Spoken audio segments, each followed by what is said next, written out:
All right, let's take a look at wave, and today what we're going to look at is specifically the chords that are in this tune, and some of the substitutions that you can use, some of the different colors that you can use, and so this is really at the core of this. We have a chart, we have a tune, and what we're hoping that we're going to learn here is some nice new voicings and nice new possibilities. Okay, and using an actual song at the core of this. Okay, so let's begin with the vamp. The vamp says a D minor 9 to a G13. So a D minor 9. Here's my root.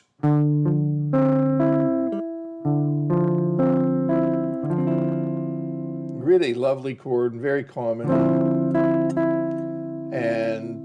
And so here's my 1, flat 3, 7, and the 9, the E on top.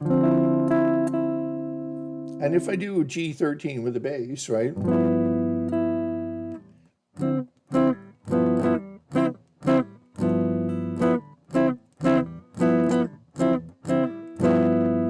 That's pretty, and you've got that E in common, right, between the two chords.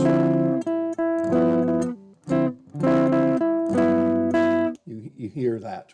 That's just one little thing that you should listen for is common voicings. I mean common voices in your chord voicings. Okay, and then D minor 9, there's no melody here. I don't have to use a D minor 9. It's just a suggestion for a chord, right? I can use a D minor 7, right? And here's my 13, and I've just eliminated the root. Why would I want to eliminate the root? Well, if you're playing with a bass player, probably a good idea to not play roots all the time because you're just going to be crowding his territory, his or her territory.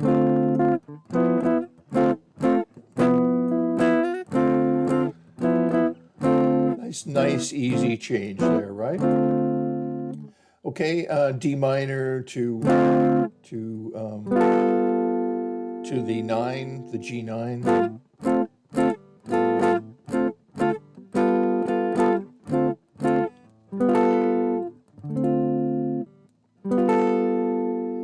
Okay, D minor to the G13, one of my favorites.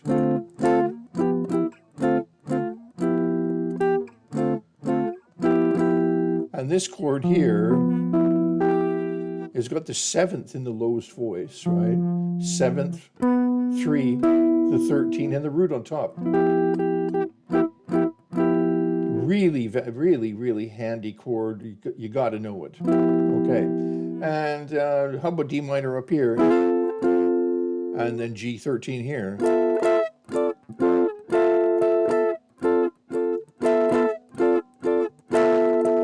Yeah, that's pretty too, right? So you've got a whole bunch of possibilities there already.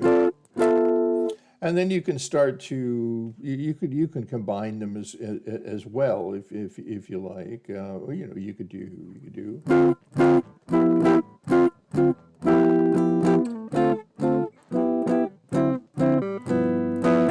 Whatever. Okay. So there's that gives you a great opportunity to learn some nice 2/5s. Right, normally these 2/5s would resolve like a D minor 9 to a G13 would normally resolve to the C major chord, right? 2-5-1. Okay, and then we go to D major,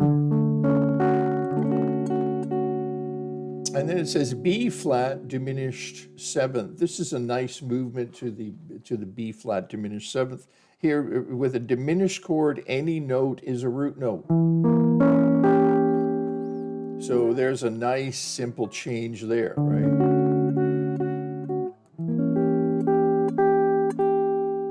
And then A minor 7 with the 7 in the bass and the lowest voice. So now we have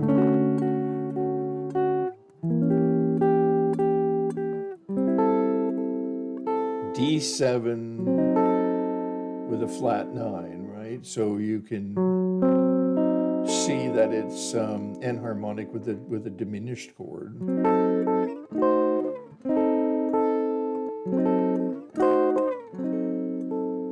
And then G major 7, and I'm just keeping that 9 on top. So you can see how it comes from that. So far we've got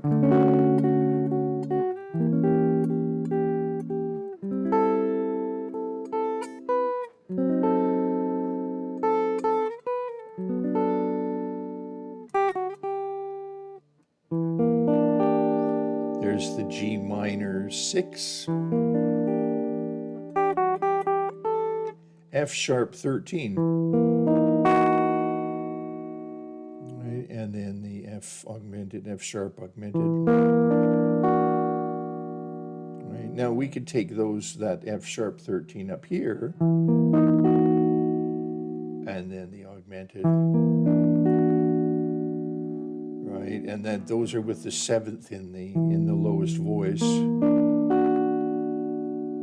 then we have a B9 or a B7. The B9 would be like this. Right,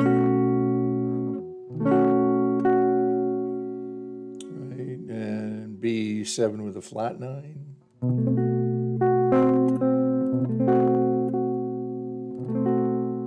And then B minor with an E in the bass. You don't have to put it there, but E7, B flat 7, okay, just little short forms, A7 with the augmented, you want to get that. And then we're back to the vamp.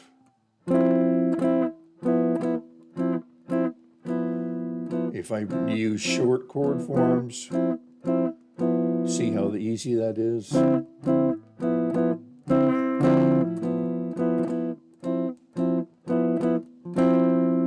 Okay, good. So there's some chords, and let's move up the fretboard for the B section.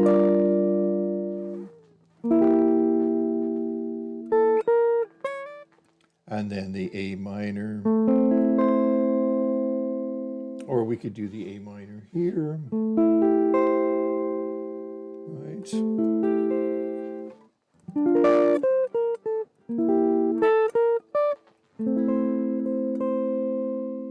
And then the same thing, same sequence of chords. And then again, minor. And then this is nice as an augmented. And then that leads very clearly to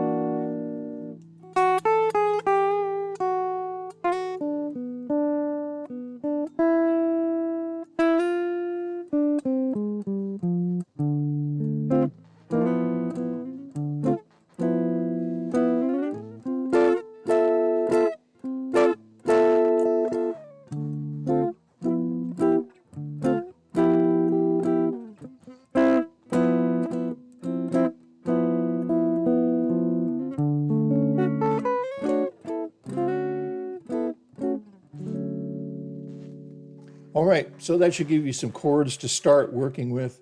You can just use even if you learn one chord or two chords, that's good. That's something that's valuable to you, I'm sure. And remember that you don't always have to play the bass notes in the chords, right? You don't always have to nail the root of every chord. It's a really good idea to not nail the roots of every chord, because you're just, as I said, going to get in the way of a piano player or a bass player. If you're playing a solo gig like by yourself, which not many guys and gals are doing, that's a tough one. But if you're doing that, then yeah, you may want to fill the whole thing up with the roots of the chords as well. Okay, like, subscribe if this is any value to you whatsoever, and comment. It really, it really helps. Now we're going to, I'm going to just shoot another one that is also wave, but we're going to start taking a look at the melody and putting the melody and the chords together and making that a chord melody or a solo guitar piece. Okay, good. Thanks for stopping by. See you real soon.